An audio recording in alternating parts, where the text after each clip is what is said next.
John Cola with GrowingYourGreens.com. I have another exciting episode for you. We're here in almost the end of December, and it's a nice sunny day. I'm here in Southern California, in Orange, California, on 1826 West Chapman, and we're once again at Orange County Farm Supply. I do have a video, I don't know, maybe half a year ago that I did at Orange County Farm Supply. Now, I like to always travel out in our garden centers and places that have fruits and vegetables growing to share with you guys some of my favorite things to use, plus also some new techniques that you can use to grow more food at home.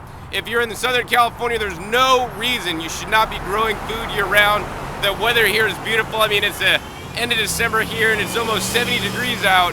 Man, so nice. So today what we're gonna do is actually we're gonna go into Orange County Farm Supply, and I'm gonna just share with you guys just a few of my favorite things they're selling here. Whether you come here to buy them or whether you gotta buy them and find them online at a local nursery near you, I think that's definitely a good thing to do. I always encourage you guys to grow organically whenever possible, and they have a lot of organic natural controls you can buy here, as well as the pesticide stuff. So don't use that stuff, use the organic stuff. So let's come inside and check it out. One of the biggest challenges that people have when organic gardening is what I do about pests, and many of you guys may actually not even be growing because of pest problems, and my bugs eat everything, what do I do? So what I want to share with you guys is the easiest way to deal with pests is, number one, if they're big enough, pick them off and deal with them by hand. And that can take some time, but that's the way that you don't have to use any chemicals, any pesticides or anything. The next best way I like is actually using a product like this right here called the Bug Blaster. And what this is literally, this is just a little nozzle you put on your hose that sprays out high pressure water that's going to basically dislodge the bugs off the leaves and potentially do them in, but not harm your plants. So this, now you're just using water, that you're hopefully have a filter on your spigot to filter your water that you're going to spray and also water your plants with to take out the chlorine and maybe even the fluoride potentially. But you could just use water to spray the bugs off. Now, maybe going to the next level are some other kind of controls, which are some, natural organic controls. So let's go to that section next and show you guys the alternatives to some of the more harsh chemical man-made pesticides that they have available. Now we're in the section here at Orange County Farm Supply that has all the organic controls. Now they actually have a particularly large section of organic controls you can use to basically control pests on your fruits and vegetables basically naturally. Many places and many nurseries may not have such a large supply of all the different options you can get. So what I'm going to share with you guys today are just a few of my top ones that I like in general overall, although consult a place like Orange County Farm Supply or your local nursery to find out what organic controls are going to work the best in your specific situation. One of the ones that I really swear by is actually this guy right here. It's actually the Neem Concentrate. It's an insecticide, fungicide, and milticide, and I find this very effective against soft-bodied insects in my garden. Another thing I want you guys to pay attention about is, something like this. You could buy a hot pepper wax insect repellent, and basically what they're doing is they're using hot cayenne peppers, but imagine using bucholokias to make some hot pepper spray. Basically, all you gotta do is put the bucholokias in some water, maybe with a little dish soap or oil even, blend it up in your blender, and then strain out the pepper bits, and then spray that on your plants. So instead of actually having to buy products in bottles, you could make some simple ones yourself. So people also will do like a garlic spray or the hot pepper spray. So that's another option for you guys, is to always, experiment and try other things and see what works. In organic agriculture and, doing things a natural way, there's going to be trials and errors. So if like this product doesn't work, come back and try a different one until you find the one that will work on the bug or pest that you have. Another pest that you guys may have in your garden, and I know I do, is actually slugs and snails. And they got man-made chemical products such as the Corey Slug and Snail Death product, that's a pretty radical name, that I actually don't recommend, although it does say ideal for vegetable gardens. What I recommend if you want some kind of bait product is to, you can make your own using basically beer. So, I guess it's, if you leave your beer out and it's going flat on you, use it in your garden. I don't know if I'd waste a good beer on your slugs, but a standard beer trap, just put little, cups of beer out. And if it's raining a lot in your area, make a little, dome so that the water won't infiltrate or dilute the beer down. the slugs will find that, and basically they'll get drunk and they'll be on their way out. That's much like if you're drunk driving, which I don't recommend either. Some other options are you could get a product like this. This is actually the Sluggo product. So this is a safer product to use than the Cories, although I have heard some things negative about the Sluggo lately, although it is OMRI or organic certified for use in organic gardening. Some other techniques to get rid of slugs in your garden are right up here. And one of these is actually the slug copper tape. So slugs do not like to, basically walk over or slither, or however they do it, over copper, because they get shocked. So you can buy this copper tape that can get quite expensive, or you can use some copper roof flashings. Now, I lined all my raised bed edges with copper roof flashing, and I may have a little bit less slug challenges than other people, but the slugs still cross it, so not too good. I guess a new product that I have been experimenting with at home, and may have another video on this in the future, is a Slug and Snail Away. It's a spray that kills snail slugs and their eggs, natural, non-toxic, plant-based, and I've been playing with this at home, and I don't think this is super good. I think the number one best way to deal with slugs and snails is to actually go out late at night with a headlamp on your head, and you might look like a geek or something, with like a little barbecue skewer. And you could skewer them little suckers one at a time, because manual removal for slugs or other pests, in my opinion, is probably the best way to do it. But it's going to take you more time, and that's where some of these products could come in and save you guys a lot of time in the garden. But you know what? I think old-fashioned is the best way, and it's just the way to do it. Oh, another thing you can do for slugs and snails is get some ducks. They love to eat slugs and snails, and ducks are awesome to have around. Another challenge you guys might have, and I haven't had a whole lot of this, is actually a gopher. So here's a little gopher, and this is a little black box gopher trap, and they got gopher and mole sonic spikes, and I don't know if those work too well. I guess it's worth a shot. So those have like gopher poisons and different baits you can use, and I don't necessarily recommend those, because if you guys have pets, they might get into that. I guess the best way to deal with gophers is to, number one, exclude them. So build some raised beds, with some wire bottoms. I have videos on that too, so that you can exclude them, so that they could live in co-harmony with you and they're just not getting into your stuff. Another way I'd recommend is actually using some kind of gopher trap like this. And I did go to a guy that actually eradicated all the gophers on his acreage, and he just did it by, certain techniques and using traps judiciously and staying on top of it. So, I don't want anybody to say, John, I got gophers, I can't deal with them. Well, number one, exclude them, or number two, get really good at trapping them, and so that they'll go to your neighbors and not your property. And you really have to be aware of like any mounds that are popping up, and get that trap in there so that you can take care of them before they eat all your stuff. The most critical factor for you growing a successful garden at home is the soil, silly, because it's all the plants are grown from what's in your soil.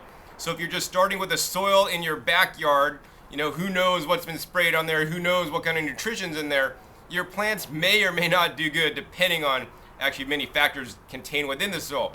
So for that reason, I recommend that you guys amend your soil or grow in soil you bring in, such as a good organic soil, such as the stuff we got here. This is the Dr. Earth homegrown premium soil that's organic. It's 100% natural, handcrafted blend enriched with bat guano, worm castings, kelp meal, microactive concentrated seaweed extract, aloe vera, and yucca extract blended with 100% pure love. So those are a lot of ingredients. So if you don't have the Dr. Earth soils available, what I'd recommend is adding as much compost as you can afford. As a matter of fact, in my area, I'm able to grow in 100% compost. Now, I might not recommend that for everybody, but mixing a good organic compost with some of the things I'm going to talk about in a minute to basically enrich your soil to make it the best habitat so your plants could grow the best and be the healthiest. The next thing I want to talk about to you guys is actually probably one of the most important soil nutrients or fertilizers that you can purchase. And actually, that's this stuff right here. It's the trace mineral supplementation. So by that, I don't mean like calcium or phosphorus or anything like that. I mean, this is trace minerals. There's 90 plus trace minerals on Earth, and we want to get that into the soil so that the plants have the opportunity to uptake them if they want to, so that you can grow the, once again, healthiest plants that are most bug and disease resistant, but also are going to produce the tastiest fruits and vegetables, and also the most productive fruits and vegetables.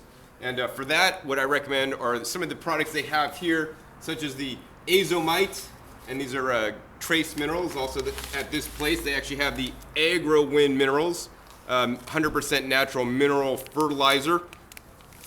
And they also have a new one that I haven't actually seen before. It's actually called the Maximize Microbes and Minerals. So I'm not gonna have to actually look this one up. It's actually johnandbobs.com is their website. But any way you could get some trace minerals into your soil, I think is definitely a good thing. And I'm not talking, just a few. We want all 90 plus. And if you want to ask me, John, what's the best one of these ones to buy if you could only buy one? Well, that's a really difficult question because each one of these products are probably mined in a different location, and every mine where they're mined from have a different ratio of minerals. So the best thing to do is actually just to buy one of each to make sure you got all your trace minerals covered. So besides a good organic compost, another thing I really like to add besides the rock dust is these guys right here. This is the organic worm castings. So the worm castings basically feed your plants with nutrients, but not only the nutrients, it's the microbes and the active cultures that are living inside here that are gonna make the whole symphony of your soil work much better. Another product that I think can really be beneficial to you in your garden, especially growing many different vegetables and even some fruit trees, is using a product such as this one. This is actually the Plant Success Endo and Ecto Mycorrhiza. So mycorrhiza are a beneficial fungi that lives in your soil that helps colonize on the roots. So say you got your roots of your plants, they actually live on the roots and they actually help transport nutrients into your plant so that your plant can be more effective to uptake more of the nutrition in your soil. Consequently, what will happen is that your plants will grow larger, they'll yield more, and they'll be healthier, so they'll be more bug and disease resistant in the long run. So I'm really glad that here at Orange County Farm Supply they're selling the Plant Success soluble mycorrhiza, and this is definitely my favorite brand. I've already talked about how to control some of the pests in your garden, how to grow some of the most productive food by having some of the best soil. Next I want to talk about what about the plants, silly? So you got to have some plants to be able to improve your soil or do anything.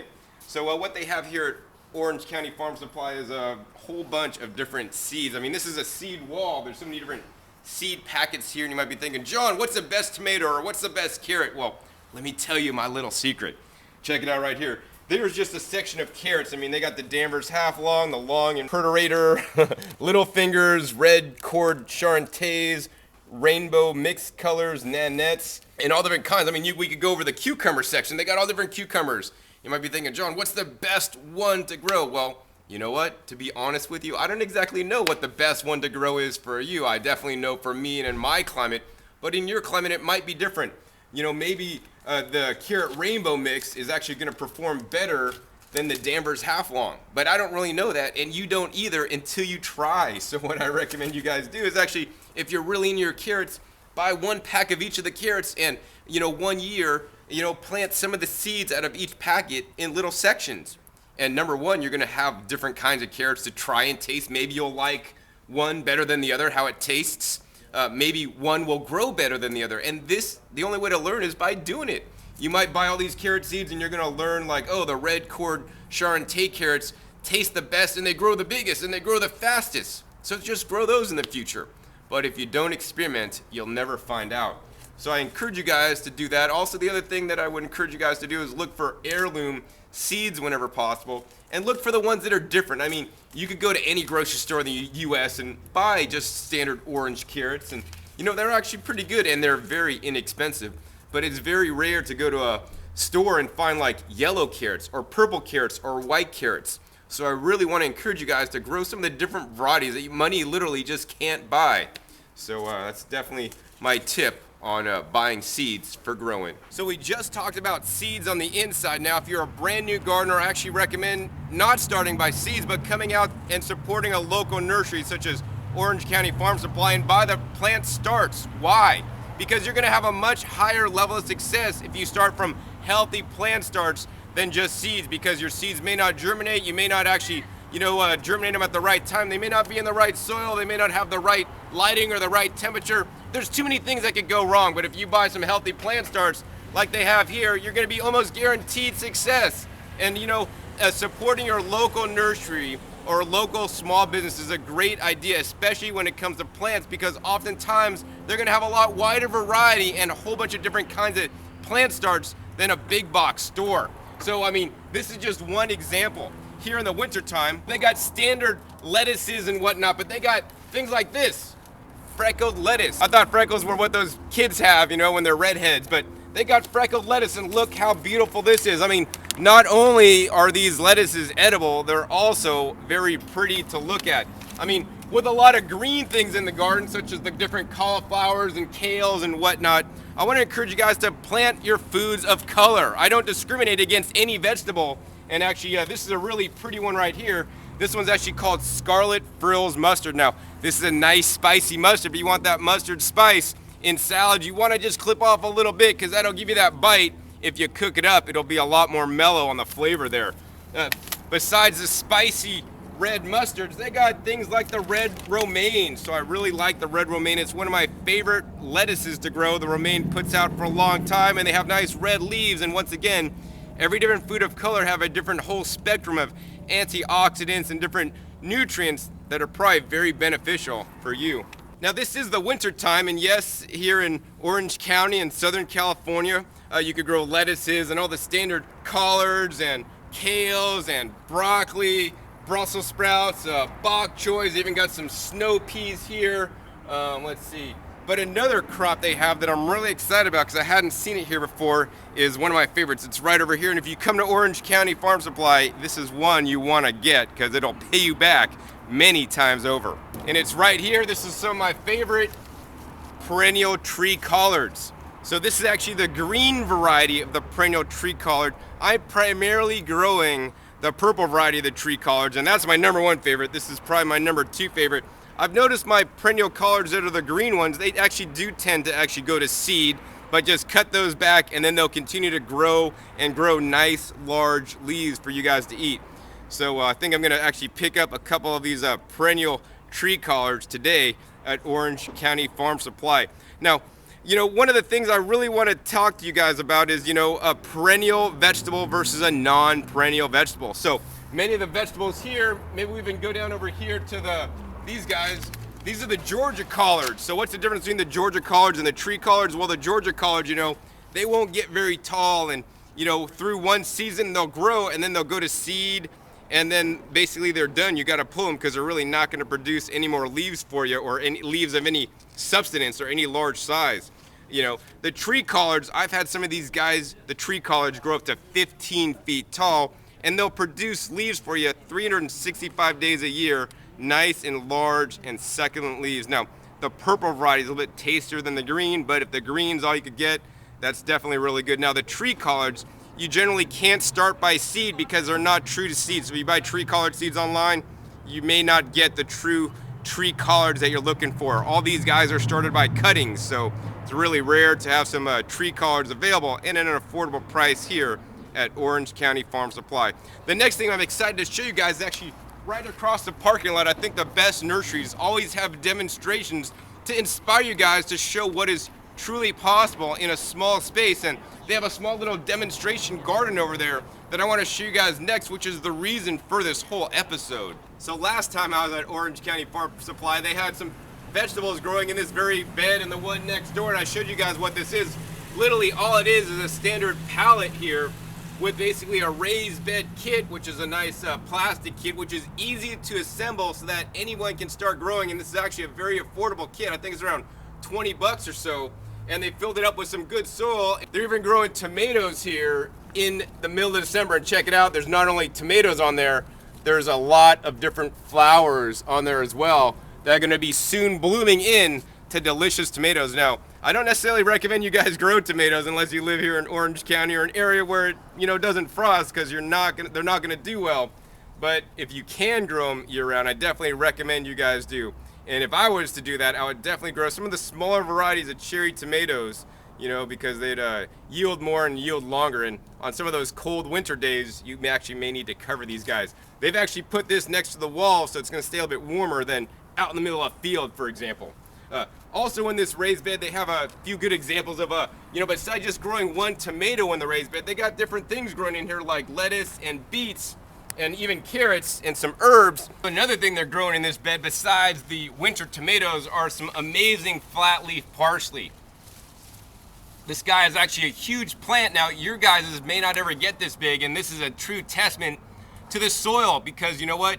Everything you grow needs to come from somewhere, and it's coming from the soil. All the nutrients are coming from the soil. So the more you can build up your soil using natural fertilizers and natural amendments, the better your plants are gonna grow. I don't necessarily recommend using chemicals, but we wanna build the soil biologics, the food soil web in our soil, and I have many videos on this, so that you could grow nice, healthy plants, such as this guy right here. Some beautiful flat leaf parsley. Definitely really good. Now I want to show you guys what is possible in your backyard, and they have a little demonstration garden here. They got some of those plastic beds that are very easy to construct, and they got a more complex redwood kit that you can buy that actually looks a lot nicer. And I hand built a lot of the beds in my front yard to look similar to that. And they got little containers or 4-foot garden raised beds, and they also have some things growing on the wall. So let's take a look at some of these raised beds first. This is the first raised bed I want to show you guys. This is a standard 4-foot by 4-foot raised bed kit, and this is made out of redwood. They do offer this here at Orange County Farm Supply, and basically you could make one of these really simple. They looks like they have some 2x2 running down the corner here, and this is basically like redwood fencing. Actually, it's a nicer grade than fencing wood, but you could use some fencing wood or cedar. I use cedar, and you just line them up, put them side by side. They use 3 tall. It's about a foot tall, and then they put some like 2x3 capping on the top to make it look really nice. And then they just filled it with soil, and they got it planted out. What they planted here are some lettuces around the edge, and they're gonna plant a nice winter tomato right in the middle really soon. Over on this side, you can see what they've done is they've actually taken a pallet, and they put some cardboard on top of the pallet and built their raised bed kit on top of it and filled it with some soil, and they got all their plants started out in here. Now they have carrots in this one, beets in that one, some onions in that one, some collard greens in that one, and some peas in the one over there. And you could grow a lot of different stuff in a small amount of space, and some of these crops they have grown here, I literally pack it in a little bit tighter than they have. For example, they're growing some Thumbelina carrots and carrot spacing. I mean, you could literally plant some carrots every 3 inches. So imagine in this one bed alone, you could probably have like 100 carrots growing, because carrots can be closer. On things like the collard greens, you have to space them out maybe about 12 inches apart. I'm here to share with you guys how to maximize your yield so that you can grow the most food and eat the most food out of your garden, because I believe it's one of the most important things you can do. Now, if you don't have a whole lot of yard space to even do a 4-foot circular raised bed, you can also grow on the wall. So I'm excited to share with you guys how they did that here at Orange County Farm Supply. This is the whole reason for the video. I came to Orange County Farm Supply to look around and check some things out if they had anything new, and I didn't really see much new until I saw this right here. And this is one of the primary reasons for the video, is to let you guys know that you can grow anywhere. And with many reused objects, instead of actually buying new raised beds, if you don't have the space, so that you live in an apartment or condo and you don't have any land space, you can grow vertically in something like this. Now, what they're using here is a standard wooden pallet, and they've cut it up to have 9 different little areas to grow different crops in. So next, I want to share with you guys how you can actually build one of these pallet vertical gardens. So now I'm going to show you guys how Orange County Farm Supply literally took a shipping pallet like this, and you can too, and turned it into a beautiful planter like this right next door. I mean, I've lined this up so it's about the same height so that you can see exactly what they've done. Some of these are corresponding, so like this one corresponds with this one corresponds with this, but this one's missing. So what they did was they took like a circ saw, and they cut it right here. Now when they did, they cut it right here, and they saved this piece because this piece gets taken out and you put it right below here to basically make the bottom for this little planting area. Then they've actually just taken some stakes or some other wood to fill in this section to basically have a whole little planting area. Then they took some basically landscaping fabric and just lined it along the back. So whether you take some landscaping fabric or some other wood, you could just line it up in there so that it'll retain the soil in there. Landscaping fabric is probably one of the cheapest and most inexpensive things you can do to line the back so that the soil doesn't fall behind. Now, you don't want to use this inside because when you water, the water is going to leak through and drain out to the bottom unless you put a nice splash pan down there. And a lot of these plants, they need some full sun to develop and grow the most for you. Now, I wouldn't want to plant like just anything in one of these planters. I would plant things like the herbs, and things like strawberries or some flowers are going to tend to do really well. Some things that like a lot of space to root out, maybe peppers, tomatoes, not a good idea. But the herbs, maybe even some lettuce you could get away with. The herbs and the strawberries and some flowers, definitely a good idea to plant in a garden like this. So as you can see, they literally just took this pallet, they took out this row and this row and this row, and they cut it here with a circ saw once again, and then you basically take a chisel and chisel out this part, pull the nails. You get some nice non-toxic stain. It's very important. You want to use some non-toxic, especially if you're growing some food product that you're going to be eating out of.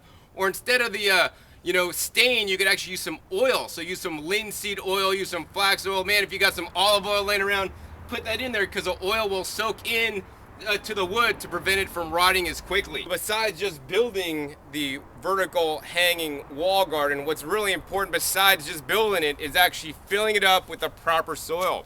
Growing in any container, even including a raised bed container, it's very important you use the right soil. That's super critical. If you just fill this up with some sand or some mud or the soil in your yard, you may not get the results that you're seeking.